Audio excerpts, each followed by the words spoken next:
स्वागत है आपका मेरे YouTube चैनल में। अगर आप Chhattisgarh pre BEd DEd exam 2026 की तैयारी करें तो आज की वीडियो आपके लिए काफ़ी इंपॉर्टेंट होने वाला है। सिर्फ एक ही दिन आपके एग्जाम्स के लिए बचे हुए हैं। आज की इस वीडियो में जो है बाल विकास एवं शिक्षण अभिरुचि के इंपॉर्टेंट एमसीक्यू जो है देखने वाले हैं। सारे के सारे क्वेश्चंस काफ़ी इंपॉर्टेंट आपके परीक्षाओं के लिए होने वाले हैं। बिल्कुल भी वीडियो को स्किप मत कीजिएगा। चलिए पहला क्वेश्चन यहाँ पर देखते हैं। यदि कोई छात्र जो है आपकी कक्षा में बार बार अनुशासनहीनता करता है तो एक शिक्षक के रूप में जो है आप क्या करेंगे? ऑप्शंस देखिए, उसे कक्षा से बाहर निकाल देंगे, उसके माता पिता शिकायत करेंगे, उसकी अनुशासनहीनता के पीछे के कारणों को जानने का प्रयास करेंगे, या फिर उसको जो है पूरी कक्षा के सामने दंड देंगे। तो इसका राइट आंसर क्या हो जाएगा? ऑप्शन नंबर सी, यानी कि उसकी जो अनुशासनहीनता है उसके पीछे के कारणों का यहाँ पर जानने का प्रयास करेंगे। व्याख्या क्या है?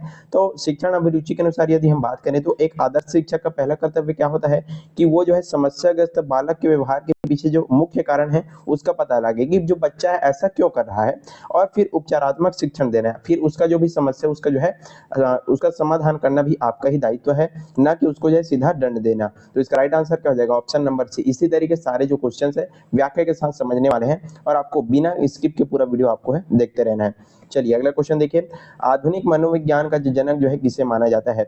ये काफी इंपॉर्टेंट क्वेश्चन आपके लिए होने वाला है। ऑप्शंस देखिए, William James, Wilhelm Wundt, Edward Thorndike या फिर जॉन बी वाटसन। चलिए बताइए, आधुनिक मनोविज्ञान का जनक, इसका राइट आंसर क्या हो जाएगा? ऑप्शन नंबर बी, यानी कि विल्हेम वुंट को माना जाता है आधुनिक मनोविज्ञान का जनक। चलिए, जर्मनी के जो है ये है रहने वाले विल्हेम वुंट को जो है आधुनिक मनोविज्ञान का जनक माना जाता है, क्योंकि उन्होंने क्या किया था 1879 में जो है लिजपिग में दुनिया की पहली मनोवैज्ञानिक प्रयोगशाला यहाँ पर स्थापित की थी। किसके द्वारा? विल्हेम वुंट के द्वारा। चलिए आगे बढ़ते हैं। अगला क्वेश्चन यहाँ पर देखिए, जीन पियाजे के अनुसार जो है संज्ञानात्मक विकास की किस अवस्था में बच्चा वस्तु स्थायित्व का गुण प्रदर्शित करता है? भले क्वेश्चन आपको जो है घुमावदार लग सकते हैं, लेकिन काफी जो है इजी क्वेश्चन है, बस आपको जो है समझते जाना है। ऑप्शंस देखिए, संवेदी प्रेरक अवस्था, पूर्व संक्रियात्मक अवस्था, मूर्त संक्रियात्मक अवस्था या फिर औपचारिक संक्रियात्मक अवस्था। चलिए बताइए इसका राइट आंसर क्या हो जाएगा? तो इसका राइट आंसर हो जाएगा ऑप्शन नंबर ए, यानी कि संवेदी प्रेरक अवस्था। ये क्या चीज है? तो ये अवस्था होती है 0 से लेकर के 2 वर्ष की अवस्था, इसको बोलते हैं संवेदी प्रेरक अवस्था। और इसमें जो बच्चा है वस्तु में का जो स्वामित्व का जो गुण है यहाँ पर आ जाता है। मतलब जिसका अर्थ क्या है कि बच्चे ये समझने लगते हैं जो वस्तुएं हैं सामने नहीं होने पर भी उनका क्या बना रहता है? अस्तित्व बना रहता है। इस तरीके से बच्चा जो है इन चीजों को समझने का यहाँ पर जो गुण है प्रदर्शित करता है। आगे बढ़ते हैं अगले क्वेश्चन की ओर। कक्षा में जो है छात्रों को प्रेरित करने का सबसे प्रभावी तरीका कौन सा है? उनको पुरस्कार देना, उनके पूर्व ज्ञान को नए ज्ञान के साथ जोड़ना और उनकी प्रशंसा करना, परीक्षा में फेल होने का डर दिखाना, या फिर ब्लैक बोर्ड पर सीधे कठिन प्रश्न उत्तर जो है लिख देना। तो इसका राइट आंसर क्या हो जाएगा? ऑप्शन नंबर बी, यानी कि उनके पूर्व ज्ञान को नए ज्ञान के साथ जोड़ना और उनकी प्रशंसा करना। ये क्या चीज है? तो बाल केंद्रित शिक्षा में जो है आंतरिक प्रेरणा सबसे ज्यादा क्या होती है? मजबूत होती है। जब जो शिक्षक है नए पाठ को जो है बच्चों को पूर्व अनुभव और या ज्ञानों के साथ जोड़ता है तो बच्चों की जो रुचि है पढ़ाई में स्वाभाविक रूप से बढ़ जाती है। उनको कहानियों के माध्यम से, उदाहरणों के माध्यम से आप जब चीजों को समझाते हैं तो वे जो है पढ़ाई में ज्यादा रुचि लेते हैं और उनको काफी अच्छे तरीके से समझ भी आता है। चलिए आगे बढ़ते हैं। 5वां नंबर प्रश्न देखते हैं। बुद्धि के द्विकारक सिद्धांत का प्रतिपादन किसने किया था? काफी इंपॉर्टेंट क्वेश्चन ये भी आपके लिए होने वाला है। ऑप्शंस देखिए, हार्वर्ड गार्डर, अल्फ्रेड बिने, चार्ल्स स्पियरमैन या फिर लुई थर्स्टन। चलिए बताइए, बुद्धि के द्विकारक सिद्धांत का प्रतिपादन, तो इसका राइट आंसर क्या हो जाएगा? ऑप्शन नंबर सी, यानी कि चार्ल्स स्पियरमैन ने किया था बुद्धि के द्विकारक सिद्धांत का प्रतिपादन। स्पियरमैन ने क्या किया था? बुद्धि के द्विकारक सिद्धांत को दिया था। इसके तहत उन्होंने जो है 2 कारक बताए थे। कौन से 2 कारक? तो एक था जी कारक। जी कारक मतलब होता है सामान्य बुद्धि, और दूसरा बताया था एस कारक। एस कारक मतलब होता है विशिष्ट बुद्धि। तो यही क्या क्या है? द्विकारक सिद्धांत स्पियरमैन का। चलिए आगे बढ़ते हैं। उससे पहले वीडियो पसंद आया तो लाइक करना, ज्यादा से ज्यादा आपको जो है शेयर करते जाना है, और आपकी इच्छाओं की बेहतरीन तैयारियों के लिए और भी हमारे चैनल पर वीडियोस है, वहां से जाकर के अपनी तैयारी को बेहतर कर सकते हैं। चलिए अगला क्वेश्चन देखिए। एक समावेशी कक्षा में एक शिक्षक की सबसे महत्वपूर्ण भूमिका यहाँ पर क्या होनी चाहिए? केवल जो है प्रतिभावान बच्चों पर ध्यान देना, या फिर यह सुनिश्चित करना कि प्रत्येक बच्चे को अपनी क्षमता विकसित करने के समान अवसर मिले? अगला ऑप्शन देख सकते हैं, कमजोर बच्चों को अलग सेक्शन में बैठाना, या फिर पाठ्य पुस्तक को समय पर समाप्त करना। तो एक आदर्श शिक्षक, एक सही शिक्षक की महत्वपूर्ण भूमिका क्या है कि वो जो है सुनिश्चित करे कि जो प्रत्येक बच्चा है उसकी क्लास में बैठा हुआ उसको अपनी क्षमता को विकसित करने का समान अवसर मिले। समावेशी शिक्षा का मूल मंत्र क्या है? इस तरह से भी एक क्वेश्चन पूछा जाता है। इसका मतलब ये है कि आपको किसी भी बच्चे से भेदभाव नहीं करना है। बल्कि सभी बच्चों को जो है एक ही छत के नीचे एक ही क्लास में क्या करना है, उनको पढ़ाना है और उनको सीखने का, उनको विकास करने का पूरा जो समान अवसर है सभी बच्चों को यहाँ पर मिलना चाहिए। आगे बढ़ते हैं, अगला क्वेश्चन यहाँ पर देखिए, डिसलेक्सिया मुख्य रूप से जो है किस प्रकार की अधिगम अक्षमता से ये जो है संबंधित है। ये भी काफी इंपॉर्टेंट क्वेश्चन होने वाला है। वैसे सारे के सारे क्वेश्चन इसमें इंपॉर्टेंट ही आपको मिलने वाले हैं जो कि आपके एग्जाम्स में पूछे जाते हैं।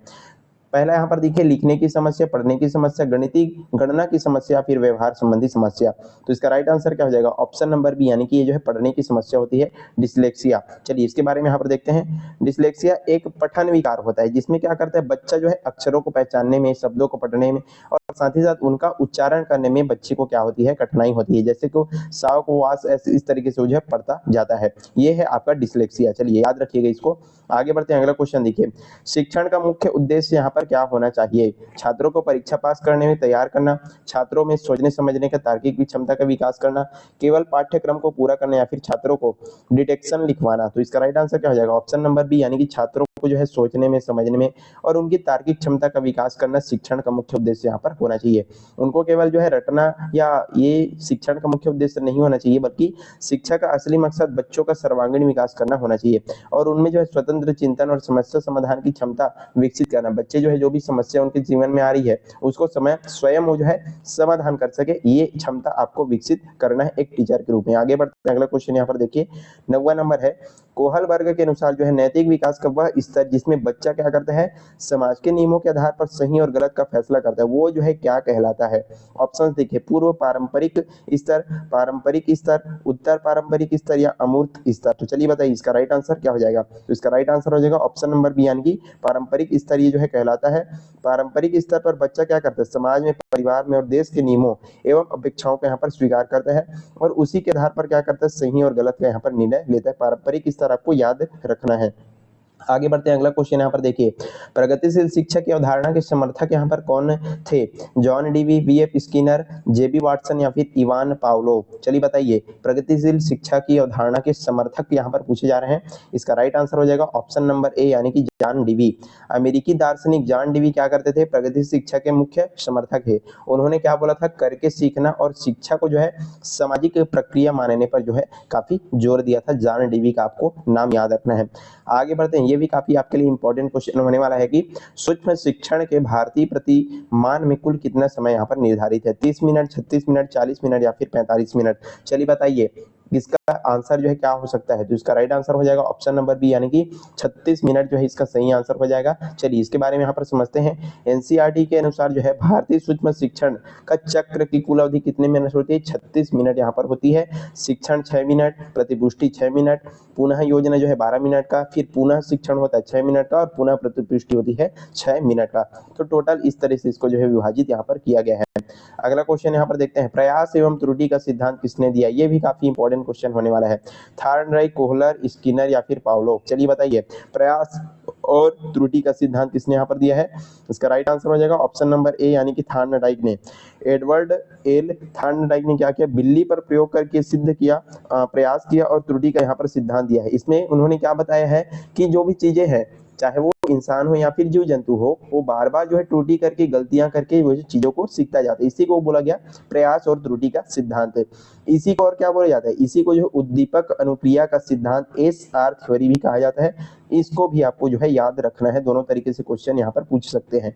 अगला क्वेश्चन देखिए, किया प्रसूत अनुबंधन सिद्धांत में किस जीव पर प्रयोग किया गया था, कुत्ता, बिल्ली, चूहा या कबूतर या फिर चिंपांजी। चलिए बताइए इसका राइट आंसर क्या हो जाएगा, ऑप्शन नंबर सी, यानी कि चूहा और कबूतर पर जो है किया गया था प्रयोग। इसके बारे में यहाँ पर जानकारी देखते हैं। प्रयोग किसने किया था, वी.एफ. स्किनर ने अपने क्रिया प्रसूत अनुबंधन सिद्धांत के प्रयोगों के लिए मुख्य रूप से जो है चूहों और कबूतरों का जो प्रयोग है यहाँ पर किया था, आपको याद रखना है। आगे बढ़ते हैं, अगला क्वेश्चन यहाँ पर देखिए, सतत एवं व्यापक मूल्यांकन का मुख्य उद्देश्य क्या है। छात्रों के केवल शैक्षणिक कमियों को जांचना, बच्चे के विकास के सभी पक्षों को जो है निरंतर मूल्यांकन करना, साल के अंत में बोर्ड परीक्षा लेना या फिर बच्चों को रैंक या ग्रेड देकर के अलग करना। तो इसका राइट आंसर हो जाएगा ऑप्शन नंबर बी, यानी कि बच्चे के विकास के सभी पक्षों को जो है उसका निरंतर मूल्यांकन करते रहना। CCE का उद्देश्य क्या है, संज्ञानात्मक, भावनात्मक और क्रियात्मक, यानी कि सभी पक्षों में स्कूल में साल भर जो है बच्चे का क्या करते रहना है, निरंतर मूल्यांकन करते रहना है और उनके जो रटने की प्रवृत्ति है उसको कम करना है। चलिए आगे बढ़ते हैं। 15 नंबर क्वेश्चन है, हैं, यदि आपकी कक्षा में कोई छात्र गृह कार्य यानी कि होमवर्क करके नहीं आता है तो आप क्या करेंगे? उसको शारीरिक दंड देंगे, क्लास के बाहर खड़ा कर देंगे, गृह कार्य न करने के कारणों को जानेंगे और उसकी मदद करेंगे और उसकी डायरी में नोट लिख करके माता पिता को डांटेंगे। क्या करेंगे आप? तो इसका राइट आंसर हो जाएगा ऑप्शन नंबर सी। वो जो है होमवर्क क्यों नहीं कर रहा है, इसके पीछे के कारणों को जानने का क्या करेंगे? प्रयास करेंगे और उसकी मदद करेंगे। हो सकता है उसको जो है, ये जो छात्र है उसको विषय आपका समझ में नहीं आ रहा हो या घर पर उसका कोई समस्या हो, तो उसका कारण को हम जानेंगे और उसके बाद उसका समाधान भी आपको करना पड़ेगा। चलिए आगे बढ़ते हैं, अगला क्वेश्चन देखिए। किस मनोवैज्ञानिक ने जो है बच्चों को सक्रिय खोजकर्ता या नन्हे वैज्ञानिक कहा है? चलिए बताइए। लेव वाइगोत्स्की, जीन पियाजे, जेरोम ब्रूनर या फिर सिगमंड फ्रायड? चलिए बताइए किस मनोवैज्ञानिक ने बच्चों को जो है नन्हा वैज्ञानिक बोला है? तो इसका राइट आंसर हो जाएगा ऑप्शन नंबर बी यानी कि जीन पियाजे ने बोला है। जीन पियाजे के विकासात्मक मनोविज्ञान के अनुसार जो है बच्चे दुनिया के बारे में अपने ज्ञान का सृजन स्वयं करते हैं और इसी कारण से उन्होंने क्या बोला? बच्चों को जो है नन्हा वैज्ञानिक भी कहा है। चलिए आगे बढ़ते हैं। आगे यहाँ पर अगला क्वेश्चन देखिए। सामाजिक सांस्कृतिक विकास का सिद्धांत जो है किसने दिया था? लेव वाइगोत्स्की, जीन पियाजे, लॉरेंस कोहलबर्ग या फिर एरिक एरिक्सन? चलिए बताइए। सामाजिक सांस्कृतिक विकास का सिद्धांत, इसका राइट आंसर हो जाएगा ऑप्शन नंबर ए यानी कि लेव वाइगोत्स्की ने यहाँ पर दिया था। रूसी मनोवैज्ञानिक लेव वाइगोत्स्की का मानना है कि बच्चे के संज्ञानात्मक विकास में समाज, संस्कृति और भाषा सबसे ज्यादा यहाँ पर महत्वपूर्ण भूमिका निभाता है। अगला क्वेश्चन 18 नंबर देखिए। शिक्षण के खेल विधि मुख्य रूप से किस पर आधारित है? शिक्षा के समाजशास्त्री सिद्धांतों पर, विकास एवं वृद्धि के मनोवैज्ञानिक सिद्धांतों पर, शिक्षण की आर्थिक स्थितियों पर या फिर केवल शारीरिक शिक्षा के कार्यक्रमों पर? तो इसका राइट आंसर हो जाएगा ऑप्शन नंबर बी यानी कि विकास एवं वृद्धि के मनोवैज्ञानिक सिद्धांतों पर जो है आधारित है। इसमें क्या है कि जो खेल विधि बच्चों में स्वाभाविक प्रवृत्तियां, उनकी रुचि और साथ ही साथ शारीरिक और मानसिक विकास की आवश्यकताओं को क्या करता है? पूरा करता है और ये जो है विकास और वृद्धि के मनोवैज्ञानिक सिद्धांतों पर टिका हुआ है। अगला क्वेश्चन यहाँ पर देखिए। जब एक शिक्षक ये मान लेता है कि जो लड़के हैं वो गणित में अच्छे होते हैं और लड़कियां भाषा में अच्छे हैं, तो ये जो है किस बात को यहाँ पर प्रदर्शित करता है, दर्शाता है? लैंगिक रूढ़िवादिता, लैंगिक समानता, प्रगतिशील सोच या फिर नैतिक दृष्टिकोण? तो इसका राइट आंसर हो जाएगा ऑप्शन नंबर ए यानी कि लैंगिक रूढ़िवादिता को यहाँ पर दर्शाता है। समाज में जो है लड़के और लड़कियों के काम या क्षमताओं को लेकर की जो पहले से बनी बनाई जो धारणा है, पारंपरिक और निराधार धारणाओं को मानना ही क्या कहलाता है? लैंगिक रूढ़िवादिता कहलाता है। आपको याद रखना है। लास्ट क्वेश्चन है हमारा काफी इंपॉर्टेंट कि सृजनात्मकता का संबंध मुख्य रूप से जो है किस प्रकार के चिंतन से है? अभिसारी चिंतन, अपसारी चिंतन, तार्किक चिंतन या फिर स्मृति आधारित चिंतन? चलिए बताइए फटाफट इसका राइट आंसर क्या हो जाएगा? तो इसका राइट आंसर हो जाएगा ऑप्शन नंबर बी यानी कि अपसारी चिंतन। अपसारी चिंतन क्या? इसका अर्थ है कि किसी एक समस्या पर जो है अलग अलग दिशाओं में नए तरीके से और अनोखे तरीके से सोचना, ये है अपसारी चिंतन का अर्थ है। और यही जो नए विचार हैं यहाँ पर विचारों को जन्म देते हैं और सृजनात्मकता की यहाँ पर पहचान बनते हैं। तो आपको याद रखना है अपसारी चिंतन के बारे में। यहीं पर आज का हमारा जो वीडियो है समाप्त होता है। हमने काफी इंपॉर्टेंट शिक्षण अभिरुचि के जो क्वेश्चन है आपको बता दिए, जो कि आपके परीक्षाओं में काफी हेल्पफुल होने वाले हैं। आई होप आपको सारी चीजें अच्छे समझ में आ गई होगी। वीडियो पसंद आया लाइक करना, ज्यादा से ज्यादा शेयर करना, चैनल पर नए तो जरूर आपको सब्सक्राइब कर देना है। एक ही दिन आज आपके लिए बचा हुआ है, बिल्कुल जितना ज्यादा हो सके तैयारी कीजिएगा और आपकी तैयारियों के बेहतर के लिए और भी हमारे जो वीडियोस हैं उनको जाकर के आप जो है देख सकते हैं। चलिए पढ़ते रहिएगा। Thank you so